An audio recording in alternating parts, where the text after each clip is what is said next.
the Senate did a thorough investigation into the CIA's enhanced interrogation techniques. That's, of course, code word that they use for torture, the waterboarding, etc. Now, the CIA had been claiming all along that what a wonderful technique it was and that it had produced good results. Well, the Senate did a report on it and found the opposite results. And again, it was exhaustive. It took 4 years to do this report. It cost $40 million. It's a 6,300-page report. Now, they did all this because they wanted to be incredibly careful. They went through all the CIA files. They talked to all the CIA witnesses. They wanted to be fair to all sides and say, okay, give us the evidence. Present the evidence to us about how that torture led to capturing bin Laden or capturing other terrorists, right? And so they, of course, released a report, right? After 4 years? Nope, not released. Why? Because the CIA is holding it back. It's about the CIA. How do they get to do that? So let me explain.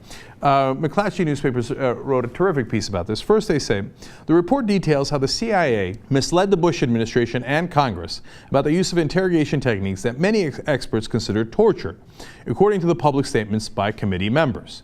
So apparently, they misled the government. They even misled the Bush administration, like, oh yeah, that torture you ordered, rock and roll, great evidence, man, right? When in fact, that wasn't the case. So, McClatchy explains further. It also shows, members have said, how the techniques didn't provide the intelligence that led the CIA to the hideout in Pakistan where Osama bin Laden was killed in a 2011 raid by Navy SEALs. Sorry. By the way, Zero Dark 30, totally full of crap. It was all that torture in the beginning, and then, aha, we broke the guy, and then look, hey, we captured bin Laden. You see how we connected those two things? Those things are not connected.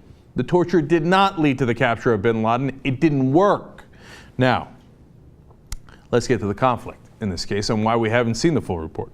The conflict over the committee's investigation heightened late last year, when the committee discovered that a CIA internal review confirming some of the committee's findings had been withheld from Senate investigators. The CIA had an internal review. It turns out it agrees with the Senate report, but then they came and talked to the Senate in public and said, no, it doesn't.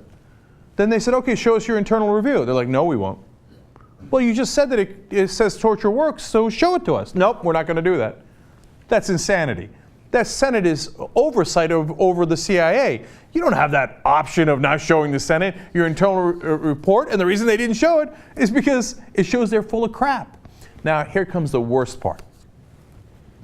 The criminal referral may be related to what, and the Senate is asking for a criminal referral of what the CIA did. It may be related to what several knowledgeable people said was CIA monitoring of computers used by Senate aides to prepare the study. Now, remember what they said about the NSA spying? Well, I mean, I guess it could get bad one day if it were to, like, I don't know, get political and look into what politicians were doing. That seems to be today. Look, the CIA, apparently, as the Senate aides were preparing the study and looking through the CIA materials and the CIA computers, looked into what the Senate aides were doing. They were looking at their computers. They were spying in on them. They're spying in on the senators. How is this not a national outrage? When do we get outraged? I mean, we've done every part of this story. It turns out they're spying in on all Americans. It turns out that the GCHQ and cooperating with the NSA, et cetera, is looking into people's webcams and capturing them, and oftentimes nude, right? They're into your phone sex, they're into your web sex, they're into everything. And now they're spying in on senators' computers and Senate aide computers. One day I guess it could get bad. And they're doing it in a case directly related to them.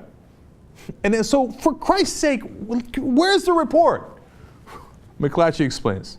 Udall, who's one of the leading senators, Democrat in this case, who wants to publish the report, also called on Obama to strip the CIA of control over how much of the Senate report should be made public. The report remains classified nearly 15 months after the panel approved the document and turned it over to the agency for vetting.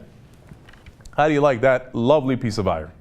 The people who get to decide whether the report on the CIA's miserable failures can be made public is the CIA. By the way, the person who could overrule them, of course, is Barack Obama. He could just simply say, okay, you've had a chance to vet it, now show me what you think is top secret, and then turn it over to the public, as it's supposed to be. And what is the White House doing, by the way? They're siding with the CIA and against the Senate. Now remember, Obama ran on change and said that he was going to change the torture policies, etc.